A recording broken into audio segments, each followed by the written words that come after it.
कई फैसलों की टाइमिंग कितनी तगड़ी होती है। अरविंद केजरीवाल की जमानत से इसे समझा जा सकता है। हरियाणा का चुनाव चल रहा है, आम आदमी पार्टी अपने दम पर लड़ रही है और अब उनका सबसे बड़ा चेहरा, लोकप्रिय चेहरा, जेल से बाहर आ गया है। इस बीच अब जिस तरह से बीजेपी लगातार बयानबाजी कर रही है, एक अभियुक्त जेल से रिहा हो रहा है जमानत पर, मुख्यमंत्री नहीं हो रहा। मुझे लगता है आम आदमी पार्टी को इतनी जल्दी खैर मनाने की या लड्डू बांटने की जल्दबाजी नहीं करनी चाहिए। एक आरोपी बेल पर बाहर आ रहा है, वो दिल्ली का दोषी है, दिल्ली का अपराधी है। थोड़ी बेचैनी, थोड़ी टेंशन दिखने लगी है।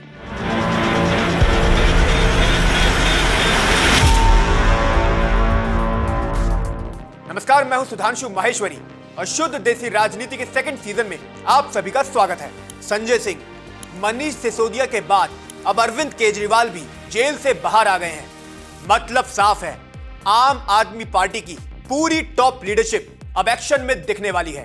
पार्टी का हर बड़ा चेहरा चुनाव में उतरने को तैयार है। आएगा मजा खेल का, बहुत मजा आएगा। मजा तो आपको आज हमारे शुद्ध देसी विश्लेषण में भी आने वाला है, बिकॉज इसी एपिसोड में हम आपको बताएंगे केजरीवाल के बाहर आने से पीएम मोदी की टेंशन कैसे बढ़ने वाली है।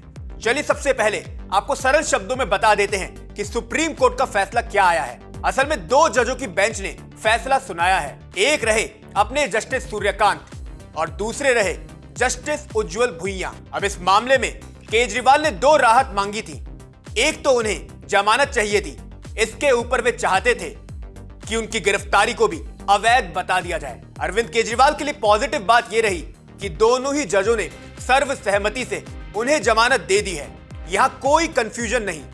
लेकिन उनकी जो दूसरी मांग थी, गिरफ्तारी को अवैध जो वो करवाना चाहते थे, वहां मामला फंस गया है। जस्टिस सूर्यकांत ने तो साफ कहा कि गिरफ्तारी पूरी तरह वैलिड है, लेकिन जस्टिस उज्जवल भुइया ने जो कहा उससे खलबली मचा दी है। जस्टिस उज्जवल ने सीबीआई को लेकर कहा, सीबीआई को यह भ्रम दूर करना चाहिए कि वो पिंजरे का तोता है। यह समझ से परे है कि निचली अदालत से जैसे ही अरविंद केजरीवाल को जमानत मिली, सीबीआई सक्रिय हो गई। उसे क्या 22 महीने तक गिरफ्तारी के बारे में नहीं सूझा? ऐसी गिरफ्तारी पर तो सवाल जरूर उठेंगे। पहली नजर में जस्टिस उज्जवल के इस बयान से क्या समझ आता है? उन्होंने जांच एजेंसी पर तो सवाल उठाया ही, ऐसा मैसेज भी चला गया कि गवर्नमेंट का जांच एजेंसी के काम में जरूरत से ज्यादा दखल है। कहना गलत नहीं होगा कि बीजेपी को एक बड़े तूफान के लिए अब तैयार रहना होगा। बोला था ना आ रहा हूं। शायद बीजेपी की याददाश्त थोड़ी कमजोर हो गई है। अपोजिशन ने एक नैरेटिव सेट कर रखा है, मोदी सरकार जांच एजेंसियों के काम में दखल अंदाजी करती है, सिर्फ विपक्ष के नेताओं के खिलाफ कार्रवाई होती है। आपने और हमने इस नैरेटिव पर ज्यादा ध्यान नहीं दिया, because we knew it was all politics. लेकिन जब सुप्रीम कोर्ट सामने से बोल दे सीबीआई को पिंजरे का तोता बनने से बचना चाहिए, मानकर चलिए पूरे विपक्ष को नया हथियार मिल चुका है। ये एक ऐसा हथियार है जो बीजेपी के लिए एक बड़ी चुनौती खड़ी कर सकता है। वैसे अगर इस पूरे मामले को सियासी चश्मा लगाकर समझें, एक पॉइंट और पकड़ में आएगा। केजरीवाल के बाहर आने से योगी आदित्यनाथ की टेंशन भी बढ़ सकती है। आप बोलेंगे कैसे? हम फिर आपको फ्लैशबैक में लेकर जाएंगे।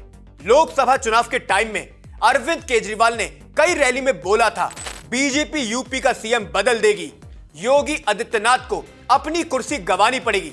इसके बाद केशव प्रसाद मौर्य ने कैसे योगी के लिए मुश्किलें खड़ी की थी, ये हम सभी को पता है। ऐसे में अगर बाहर आकर केजरीवाल फिर इस मुद्दे को उठाना शुरू कर दे, ज्यादा हैरानी नहीं होनी चाहिए। मेरी खोपड़ी में कितना टेंशन है, तेरे को मालूम क्या? अब देखिए, खेल सारा माहौल बनाने का है। मान भी लीजिए केजरीवाल के दावों में कोई दम नहीं, बट जब कोई झूठ बार बार बोला जाता है, मन में संशय पैदा हो जाएगा, थोड़ा डाउट तो क्रिएट होगा। वैसे एक पॉइंट ऑफ कंसर्न कांग्रेस के लिए भी है। लोकसभा चुनाव में इंडिया गठबंधन ने इस बार मजबूत फाइट दी थी। काफी क्रेडिट उसका राहुल गांधी को दिया गया। फिर चाहे वो भारत जोड़ो यात्रा हो या फिर उनका संविधान बचाने वाला नैरेटिव, सभी को लगा मोदी वर्सेस कौन का जवाब राहुल गांधी है। लेकिन उसी लेवल पर पहुंचने का सपना तो अरविंद केजरीवाल भी देखते हैं। जानकार तो यहां तक कहते हैं कि अरविंद केजरीवाल दूसरे मोदी हैं। अब जब वो बाहर आ गए हैं, अपोजिशन कैंप में एक सेंस ऑफ कंपटीशन जरूर दिखने वाला है। खास तौर पर कांग्रेस अगर ज्यादा परेशान दिखे, ज्यादा बेचैन दिखे, तो उसे साफ समझा जा सकता है।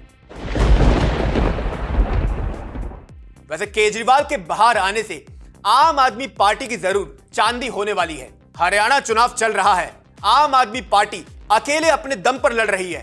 केजरीवाल उनके सबसे बड़े चेहरे हैं, तो फायदा तो पार्टी को जरूर पहुंच सकता है। अब कितनी सीटें जीत सकते हैं, कितना वोट पड़ेगा, ये तो जनता तय करेगी। बट कार्यकर्ताओं का मोरल जरूर बूस्ट हुआ है। उनका उत्साह तो अब नेक्स्ट लेवल पर पहुंच चुका है। उन्हें तो चुनावी मौसम में अपना जरूरी मोटिवेशन मिल गया है। इसके ऊपर यह नहीं भूलना चाहिए, केजरीवाल खुद हरियाणा के सिवानी से आते हैं। इस समय आम आदमी पार्टी अपने प्रचार में केजरीवाल को हरियाणा का लाल बता रही है। सुनीता तो खुद को बहू कह चुकी हैं। ऐसे में इमोशनल सेंटिमेंट क्रिएट करने की पूरी कोशिश है। वही एक पॉलिटिकल पॉइंट यह भी है कि हरियाणा के कई ऐसी सीटें हैं जो सीधे सीधे दिल्ली और पंजाब से लगती हैं, जहां पर इस समय आम आदमी पार्टी की सरकार है। ऐसे में उन सीटों पर भी अरविंद केजरीवाल का इन्फ्लुएंस देखने को मिल सकता है।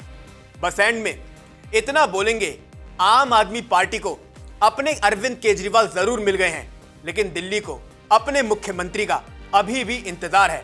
आप पूछेंगे कैसे?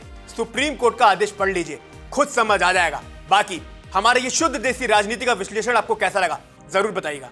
नमस्कार।